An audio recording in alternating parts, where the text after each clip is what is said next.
Welcome back to the Garrett Ashley Mullet Show. This is Garrett Ashley Mullet coming to you from Greeley, Colorado. Forgive my congestion, I've got just a little bit. I've got a video here from Micah Hirschberger. He sent it to me yesterday. Haven't checked it out just yet, but title is Inquiry-Based Learning for Anti-Bias, Antiracist Teaching Elementary School Lesson. And what I've been told is that there's some really concerning stuff here concerning CRT, concerning children being indoctrinated to be little revolutionaries in American public schools. Let's check it out. I haven't watched it. That's part of the nature of reaction videos as I understand it. I'm still new to this, so I could be wrong. We'll check it out and we'll do some reacting. Inquiry-based learning and teaching is for anyone of any grade. I cannot imagine a 7-year-old or a 15-year-old who would not be more excited about being able to guide their own learning and understanding than just doing what the teacher is telling you to do. One of the reasons I love starting with inquiry is because you don't need to have answers in the first lesson.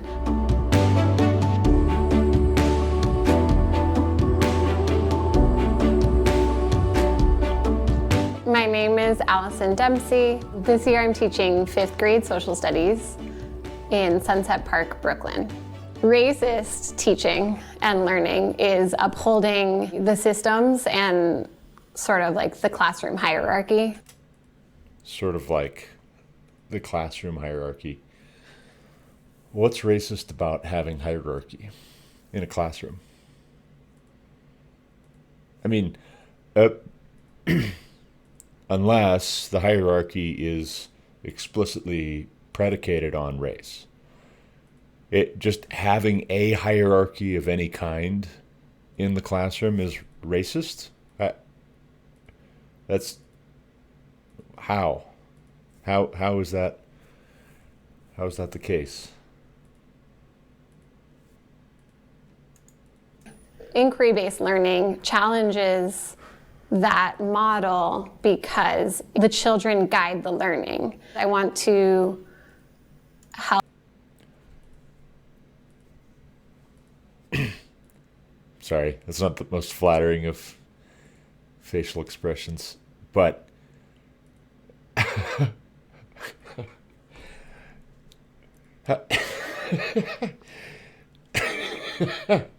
all right, help break down.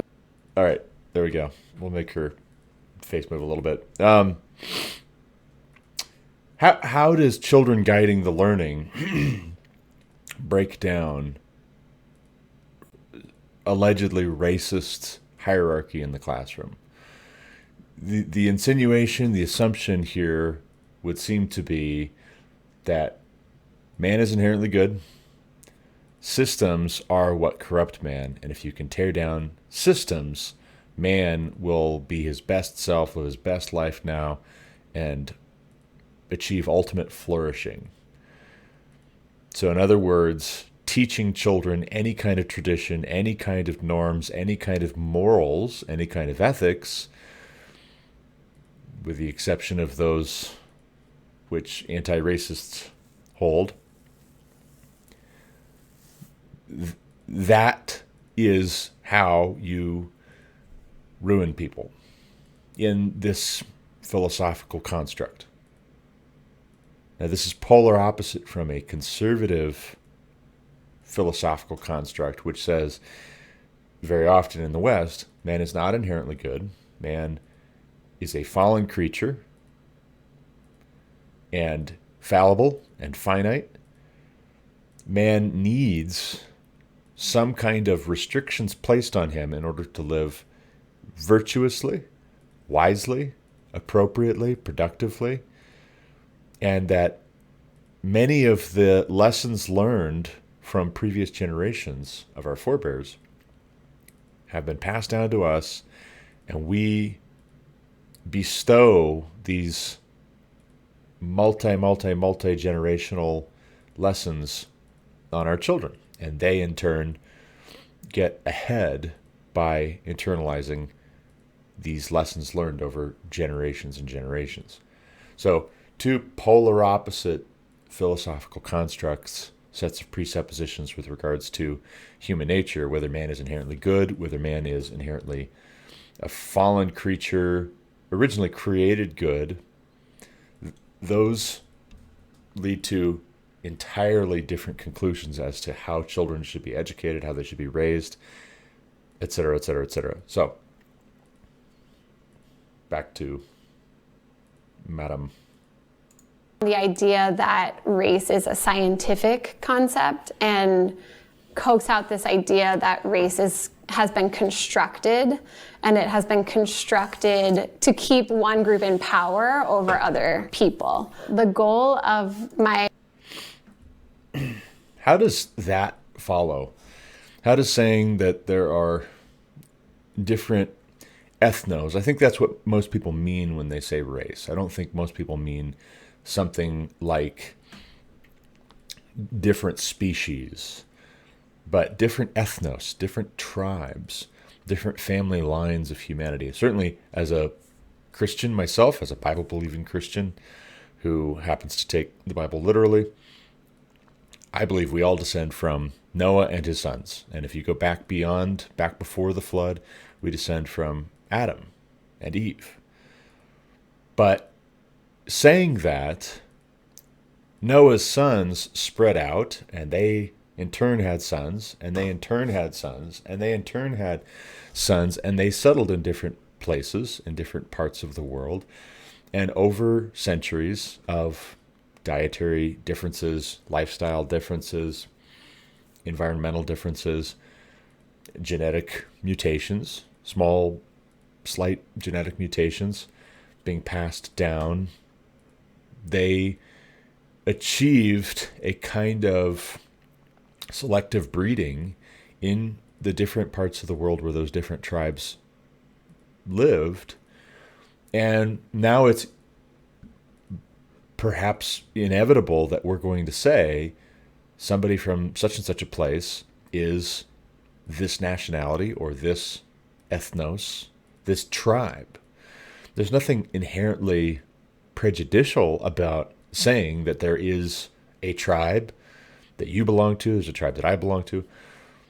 I mean, 200 years ago, 300 years ago, would it have been inherently prejudicial or racist or oppressive to say that my McFarland ancestors or McFarlane ancestors were Scottish? Would that have been inherently prejudicial to differentiate between the Scots and the English? The Scots definitely will insist on differentiating themselves from the English, but is that inherently prejudicial? Of course it's not. You know, my Mullet ancestors were Swiss. Would it be inherently prejudicial 200 years ago to say that my Mullet ancestors want to differentiate themselves from the French? The Swiss, the French, they're right across the border from one another. Is that oppressive to say, hey, these folks over here have a different set of influences historically, genetically perhaps to some extent? They take pride in being the Helvetian or Helvetian League. They take pride in their particularities, for better or worse.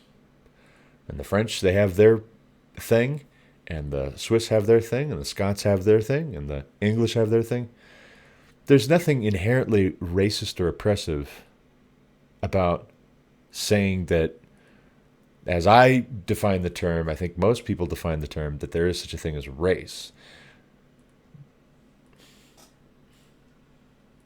My first lesson was to gather information about what my students know or what they think they know and what questions they have. So what are some racial differences that you've noticed around you? Who would like to share? People are different, so they get treated based on how they look, and who would decide that as the dominant culture. What is the dominant culture? What does the dominant culture do? They make people believe certain stereotypes about a certain group of people.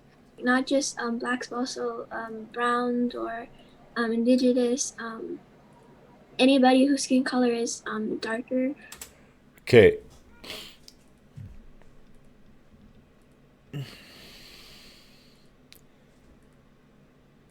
To say that whoever's in the majority is going to perpetrate stereotypes about black and brown skinned people is another way of saying white people are the problem, which is in itself a kind of stereotyping. Would you know that in not too long, if current trends keep up, white Americans will be in the minority?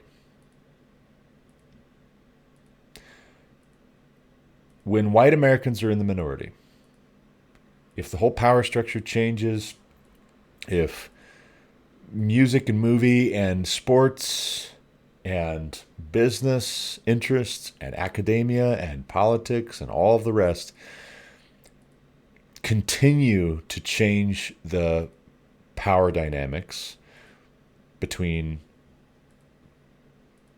black-skinned communities, brown-skinned communities, white-skinned communities, yellow-skinned communities, I guess you would say, Asian Americans, East Asian Americans. If those dynamics continue to change to where actually black and brown-skinned Americans have most of the power, legitimately, objectively, then what? Then does it become fair to start turning this back around and saying, oh, hey, wait, you're perpetrating stereotypes about white people? I mean, it's a black hole of energy and attention and productivity that could better be directed elsewhere. To say that, to imply that, to insinuate that, to indoctrinate children in the idea that white people are just trying to keep black and brown people down. So they make up these unflattering stereotypes to mock them, to denigrate them.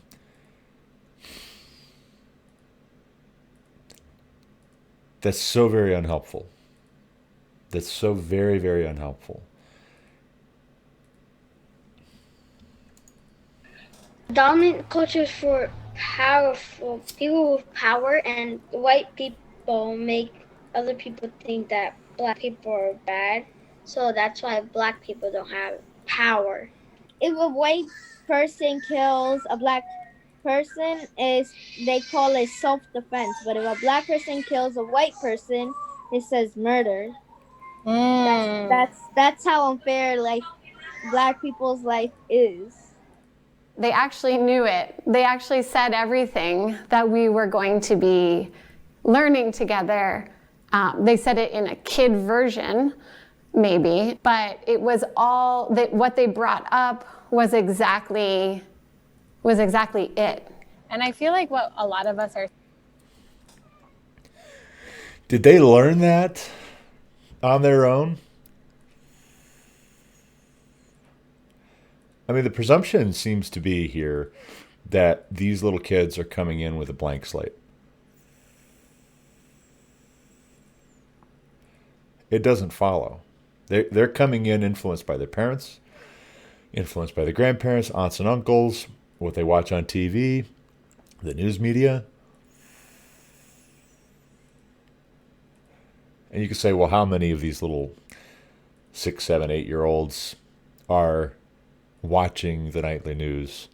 Well, all of them whose parents are watching the nightly news are to some extent watching the nightly news, and they're hearing dad go off on some news story if he believes these things, because the news media is complicit in this. The news media in this country is predominantly promoting leftist ideology in its coverage of news stories. It's promoting a leftist narrative that's useful to Democrats and socialists and Marxists. That's favorable to their worldview and to their proposals and their policies and their candidates. Mom, listening to a podcast, listening to the radio, listening to an audiobook, talking with their friends, whatever, like they walk in, and if their parents are teaching them these things, if Miss Teacher here over the Zoom call is priming the pump and telling them these things, then listening to them repeat back to her what she told them, that's not the children leading. That's her leading. That's a leftist indoctrination and brainwashing regimen leading. But these children didn't get these ideas from nature, from the universe, from their genetics, from, like they weren't born in the womb believing these things. They were taught these things. And it's not the place of education to say, let's pour gas on that fire because we got to tear the system down. That's not education. That's indoctrination. What we're saying right now is that it shouldn't matter what your difference is. We should respect each other's differences, and it's okay to be different, right? Nervousness, I think, is an important part of the process. We have our own baggage around these issues, but... Radical doubt. Radical doubt, as Descartes would say. Nervousness, let's question everything. Let's doubt everything. And how is that a good, healthy thing? I mean, how is that actually helpful to bringing up confident children? It's just the opposite of bringing up confident children. Why would you want to instill nervousness in children and persuade them that that is the height of learning and sophistication and understanding, to be nervous all the time, to be a nervous Nelly?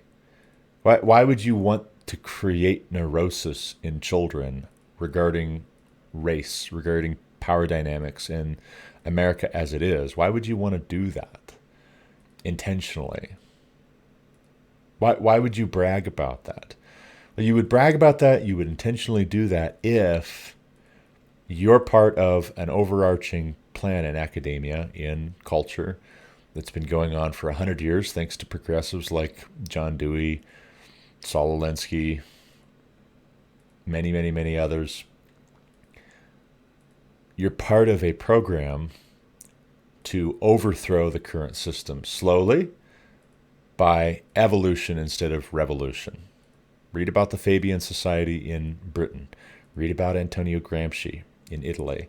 Cultural Marxism is not just a bogeyman. It's an actual thing. It was proposed by Gramsci as a way of getting more developed, prosperous nations like Britain, like Italy, like the US, to embrace Marxist ideas, to embrace the Marxist political, economic structure,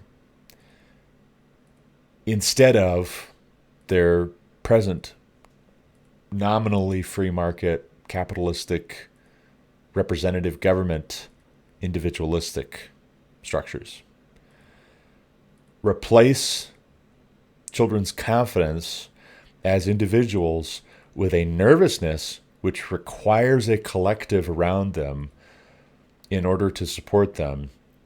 And voila, you get little Marxists. You get little Marxists who become dependent on the collectivist, communist outcome that you want. So then they become allies, they become co-laborers, they become soldiers in that cause alongside you, even against their parents if need be, certainly against the current power structure, whoever it is that's representing that. Crazy. You have to start somewhere. You're not going to get it right all the time. You might not even get it right the first few times you do it. I certainly did not. It's now been 7 years And every year I get better at it. As a teacher, I'm okay not knowing the answers. And a lot of teachers think they have to know the answers and be prepared for any response that's going to come up in their classroom, because, you know, kids will say lots of things. You don't have to know everything. You don't have to be the expert. Now, I would agree with this. I would agree with this as far as education goes. In order to teach children, particularly young children, you don't have to have all of the answers. And yet, you do have to have some answers. Otherwise, what's the point of you being a teacher? What's the point of you being the instructor? You don't have anything to give them. You don't have anything to offer them if you don't have some of the answers. Okay?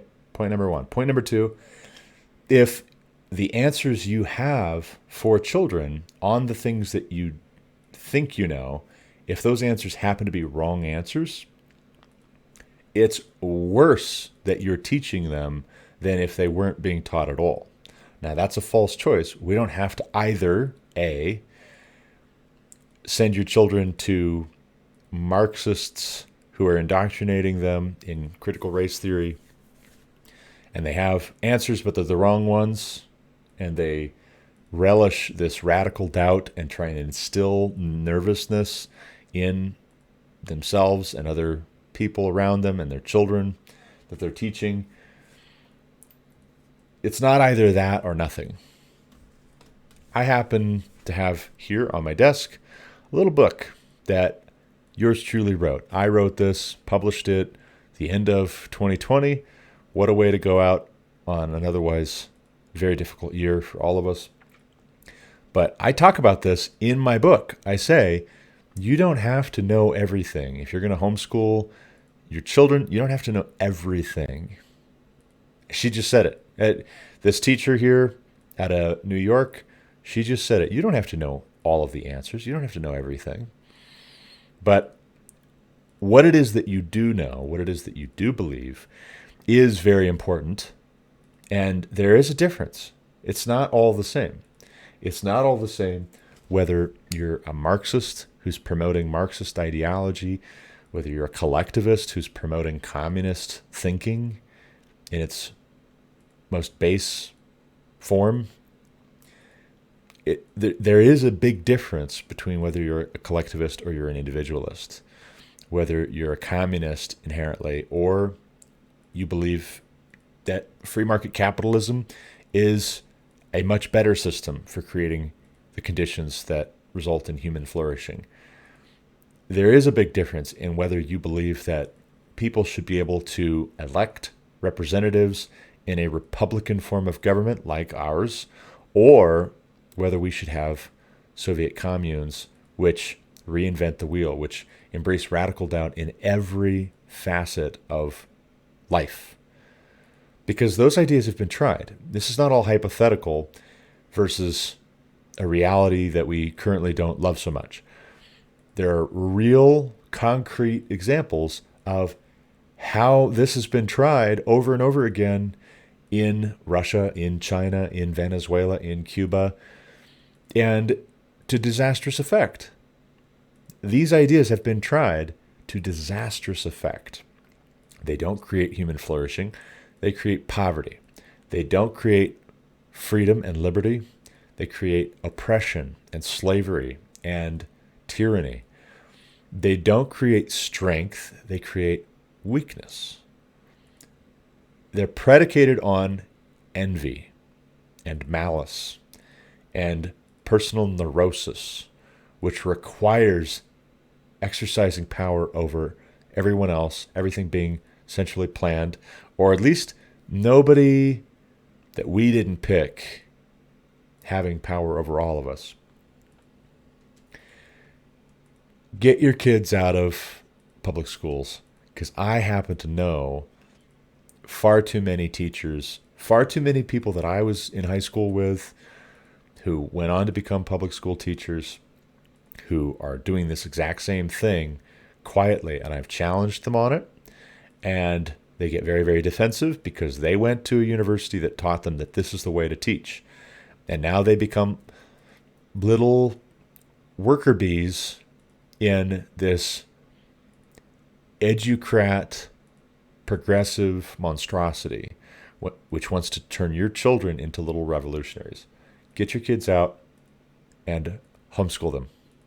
You can do it. She just said you don't have to have all the answers. Get your kids out. Buy my book on Amazon.com. This is why we homeschool. I explain our reasons for homeschooling and some of why and how will persuade you that you can do it. Your how will look different than how we do it, but that's the beauty of it. That's the beauty of it, is that you can do it. People do it. In fact, more people than ever, or at least more people than ever in the past century, are doing it right now. You can do it too. Let's let her continue for a minute. Day one is just gathering information about what they know. Day two, I wanted to have some understanding of how we have so many different skin colors and physical differences as humans, but that it's not scientifically based on like true differences between different groups of people. Here's a map of how our different ancestors developed different skin colors. You might notice that on this map on the left, we know that there's all different types of skin colors. We've even talked about it. But this map on the right makes it seem like there are only 5 groups based on race. I think that's messed up because there's a lot of people who are different. It's kind of like in kindergarten or something, when you were sorting like buttons into different colors. There could be many different types of blues, but we would just put it in the same category. Now, wait a second. Okay, let's rewind just a little bit. I want to pull that back up.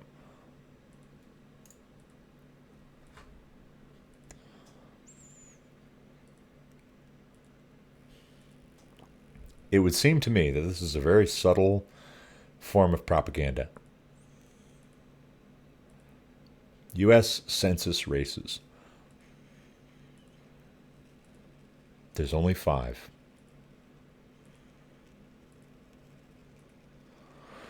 Does that make sense to you? Is that fair?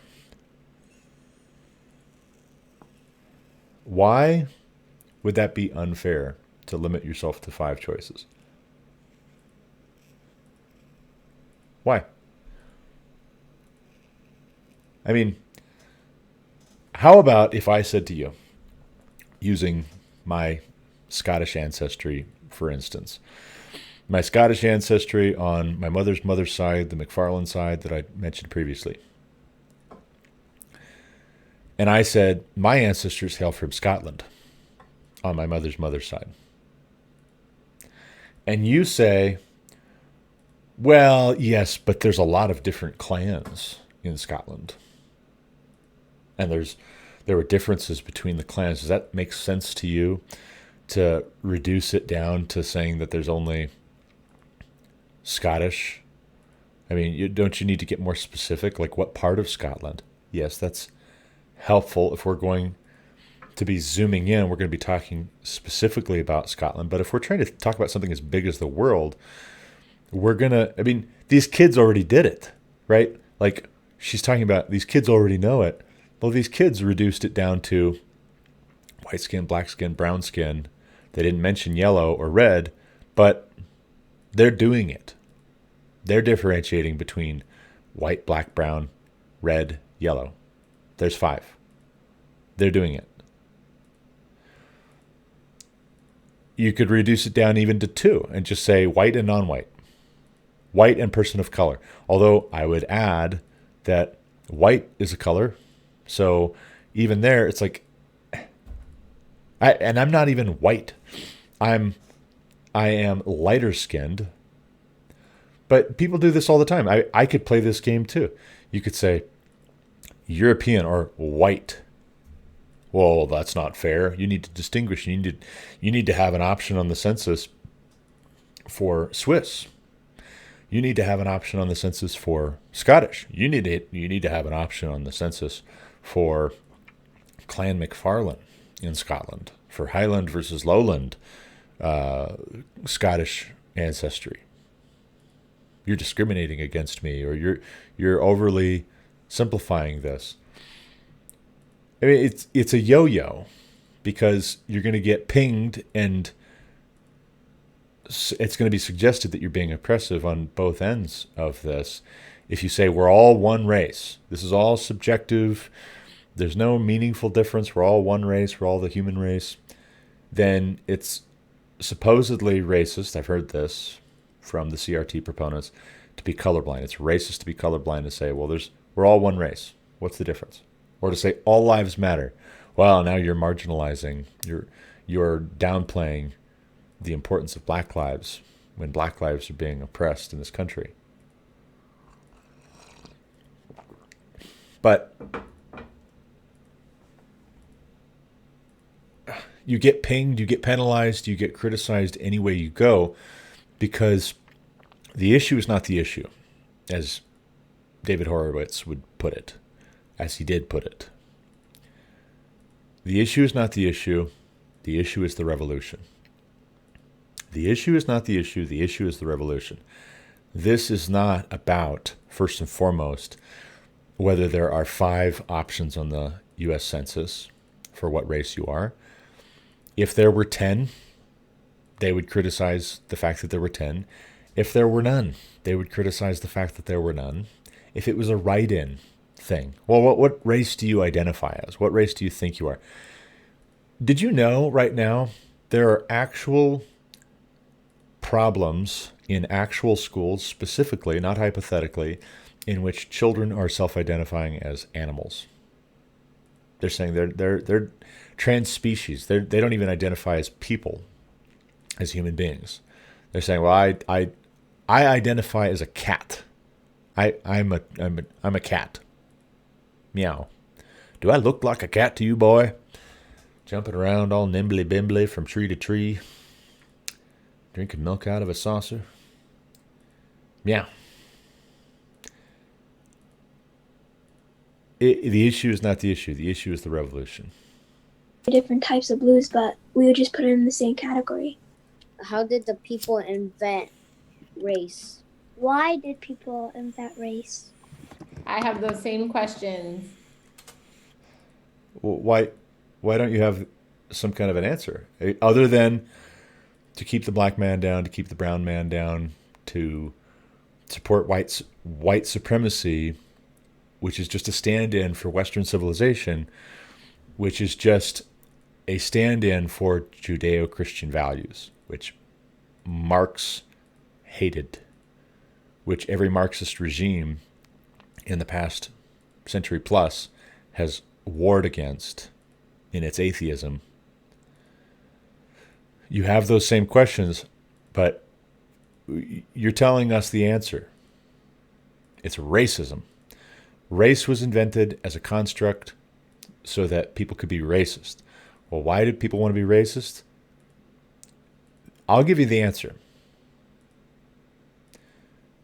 As a Christian, I don't believe that people are inherently good.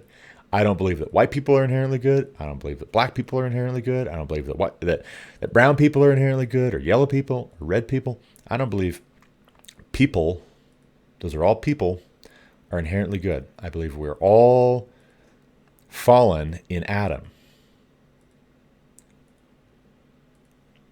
People will seize on any excuse. Given their sinful nature, they got the world, the flesh, and the devil to contend with. People will seize on any excuse, any justification to be evil to one another when they see that someone else has something that they want. They desire something that doesn't rightfully belong to them, so they come up with pleasant-sounding, self-serving excuses to take what doesn't belong to them. Now that absolutely can include white people coming up with excuses to take something that doesn't rightfully belong to them from black, brown, red, yellow-skinned people. Absolutely can. It can also take the form of Marxists trying to take something from free, individualistic, self-determined, Judeo-Christian, Greco-Roman, Western people, Westernized people, and coming up with a whole complicated paradigm which gives them an excuse for instituting Marxism to redistribute the wealth on claims of oppression and misappropriation. Who do you think invented race? And why do you think humans invented race? People who I guess like ruled something or could make people believe something. Somebody who wanted to like be more like important, maybe. You're already onto the answers that I'm about to give Wait. you. You know who made race? I don't know. Miss Dempsey. That's what we're gonna find out. Who invented this whole business all anyway? I wanted them to first have sort of like this basis of like, oh, even though I think I see race, in the end, we're actually, genetically speaking, more similar than we are different. I wanted them to sort of understand, which I think a lot of them did, was that it doesn't really seem fair. Some of my kids have said, like, I don't really know even which group I fit into. How am I represented here? Are these the only numbers for skin colors? No, there's like so many more. Some people are in between. I see people writing in the chat, I'm kind of in between a 3 and a 4. One of the best things to say to a kid or a group of kids is, that's a great question. I have that question too. You can move forward as a group together, everybody trying to figure out answers to that question, because a lot of these big topics don't have answers or don't have clear answers. And then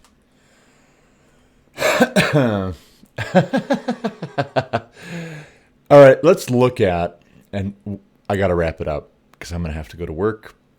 I'm supposed to be meeting a guy from church for some breakfast. We're going to chat about life. But let's talk about this just real briefly, and then I got to run. Look at the top question on Want to Know. Does Make America Great Again mean to make America white? That is not an honest, sincere question. That is a leading question. That's a rhetorical question designed to plant an idea. See also the third up from the bottom. Why were only black people enslaved? That's not true. It's not true in the present. There are still people that are enslaved today, and they're not only black people. Historically, you take the Romans, for instance. Slavery was legal in Rome, and very often when the armies of Rome would go and invade wherever, they would carry back slaves. And when they were at war with the Gauls, with the Germanic people, they would carry back white slaves to Rome. When indentured servitude comes into the picture here, and we're talking about why black people were enslaved, why they drew the crappy lottery that they did in being enslaved in the antebellum South in America, it has everything to do with black people from South Africa, sub-Saharan Africa, I should say, not South Africa necessarily, but from sub-Saharan Africa, having more exposure to malaria-carrying, yellow fever-carrying mosquitoes in Africa, having developed an immunity over generations, over hundreds of generations of living in that part of the world. They had more of an immunity to yellow fever and malaria than did people descended from white stock in Europe, where they didn't have to worry about malaria and yellow fever so much. That's where it started, historically speaking. But again, white people were enslaved, black people were enslaved, Black people enslaved black people. White people enslaved white people. Black people enslaved white people. Brown people enslaved white people. Brown people enslaved brown people. I mean, it goes on and on.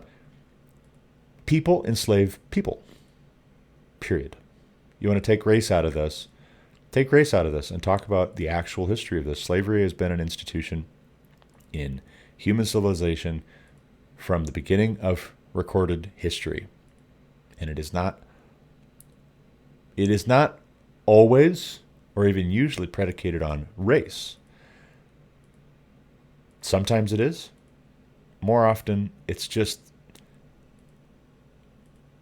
we went to war, or you guys had a bad crop and you were vulnerable, and we invaded and we carried off as captive your men, women, and children. Anybody that we didn't kill. Not we, like white people, but we as in whoever it was that was doing the enslaving. Racism equals prejudice plus power. You're indoctrinating children to believe that only white people can be racist because only white people have power, supposedly. Never mind people of all skin colors being elected to high office in this country. How does that happen? When we're giving power to people, supposedly we're prejudiced, but we're also electing people, listening to people, making people of color very popular, very authoritative, buying their books like Thomas Sowell. Check out some Thomas Sowell, lady.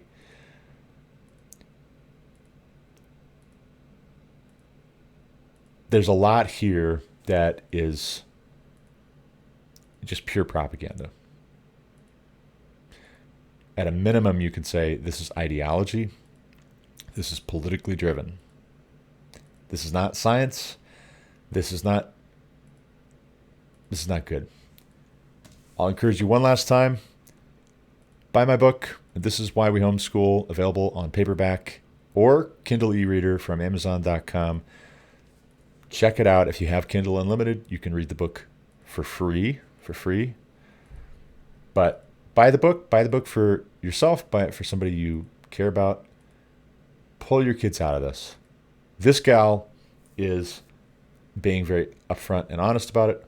A whole lot of other teachers, public school teachers, they think they're doing good work by teaching this propaganda because they themselves were brainwashed into believing that this is in all our best interest, our collective best interest, to tear down the United States of America, to tear down Western civilization and build up communist ideas, let communism fill that vacuum. Opt out. Get your kids out. Check out my reaction to Candace Owens. It's on my channel. Hit like on this video if you liked it. If you didn't like it, do me the courtesy of leaving a comment for why specifically you didn't like it.